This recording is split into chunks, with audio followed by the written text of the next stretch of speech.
My story with Mr. Isaac began in the summer of 1996 when I joined the Shadle Park cross-country team as a quiet young girl from California.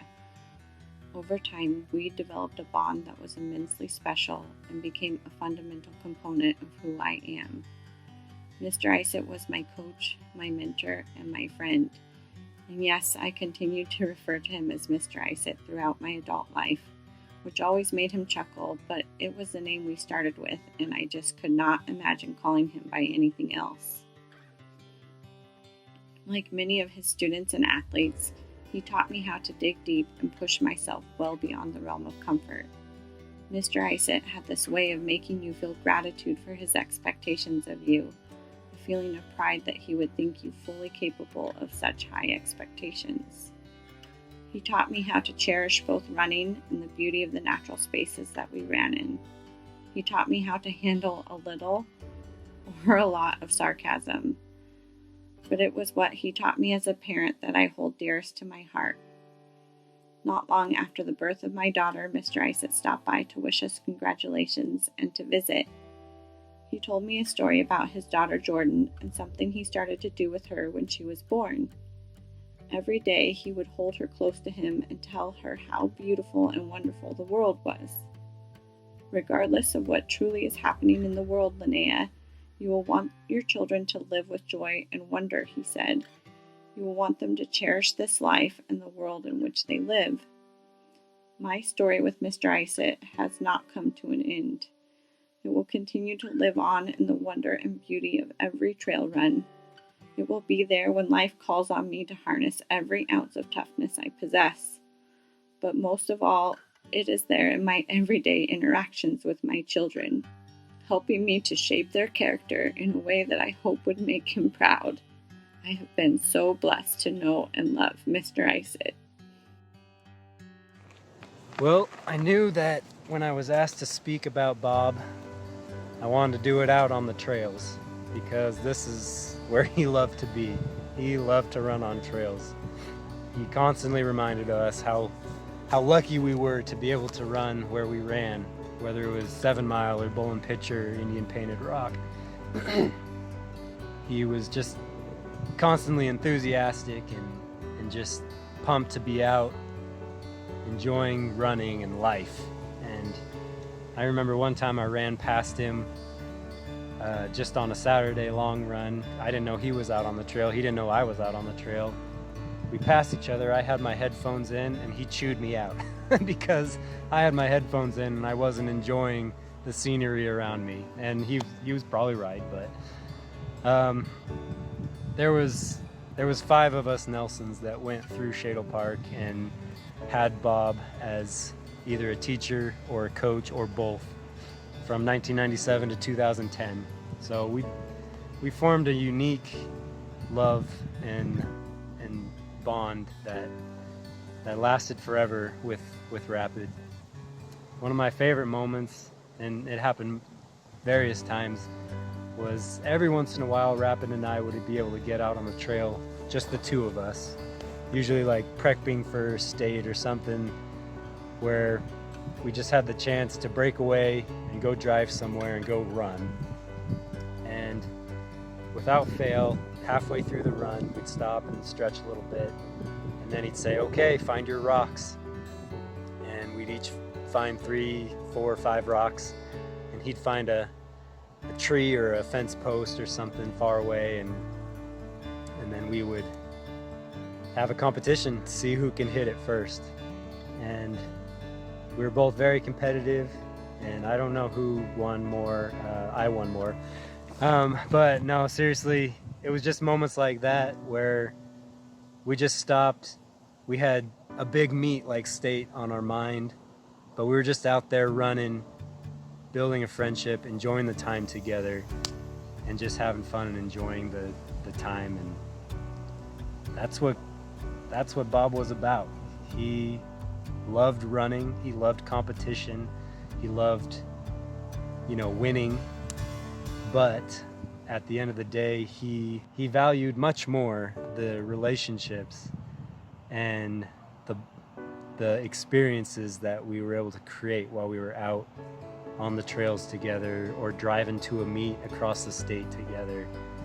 And that's what I'll remember about Bob, that he cared about us. We went out, we ran together, and he cared about what was going on in your life, and we built a friendship and a love that lasted throughout his life. And I will think about him forever, and I will miss him. Love you, Rapid. Thanks for everything. Hi, my name is Stacy. Used to be Reeser, now Weber, and I had the privilege and honor of coaching cross country with Rapid from 2005 to 2011. It's just so hard to take an individual like Rapid, who was so quirky, so funny.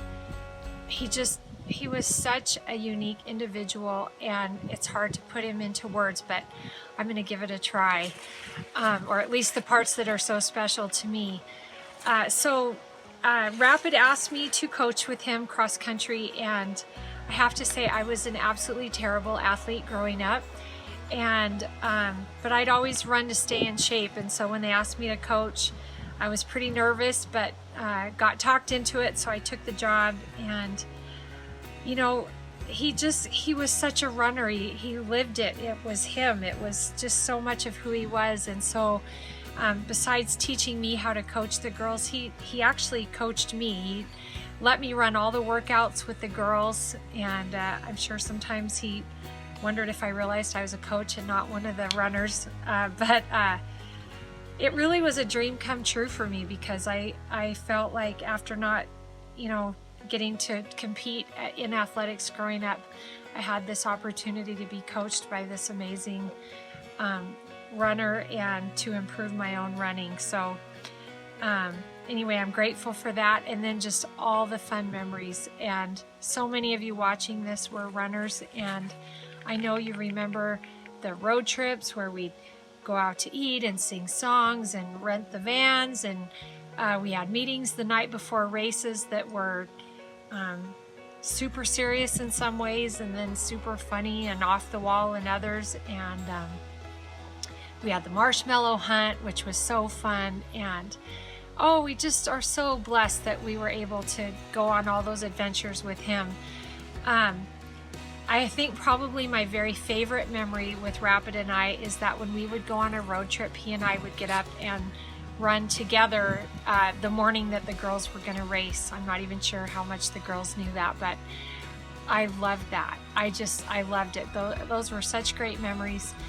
And then just the last thing I want to say is I'm so thankful that he was a Jesus lover and follower, and that not only did he and I share our faith in our friendship and in our working together, but he gave the girls the freedom to express that and make that a part of our running program as well. And I'm so thankful for that. So I was just running a few days after I found out that Rapid had gone to be with Jesus, and thought of him the whole way I was on a trail run. And I know the rest of my life as I run, I will continue to live out the legacy that he helped instill in me, and I am so grateful.